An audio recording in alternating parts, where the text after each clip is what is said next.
Red line सिर्फ अवाम लगाते हैं।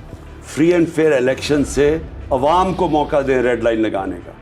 और अवाम को मैं ये कहता हूँ कि आपने कभी किसी को रेड लाइन लगाने इसलिए नहीं देना क्योंकि इसका मतलब कि जमहूरियत ख़त्म होगी पाकिस्तान में।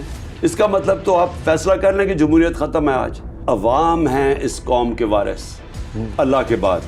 अवाम का फैसला है कि वो किसको मुंतखब करते हैं और किसको नहीं करते। जो भी ये कहता है कि किसी भी सियासतदान के ऊपर रेड लाइन लगा दी है या कांटा मार दिया है, पहले तो ना उनको सियासत की समझ है, ना उनको इस मुल्क की तारीख की समझ है, ना उनको दुनिया की तारीख की समझ है, और ना ही वो ये समझते हैं कि रेड लाइन से सियासतदानों को ख़त्म नहीं किया जा सकता।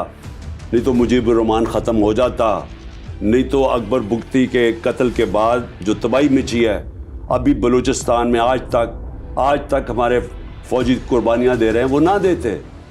और ये MQM को जो बनाया गया था और कराची को तबाह किया गया था तो वो पीपल्स पार्टी के ऊपर रेड लाइन लगा के किया गया था। फिर MQM के ऊपर रेड लाइन लगा के तो हकीकी बनाई गई थी और कराची जो हमारा फाइनेंशियल कैपिटल था उसकी तबाही हुई थी।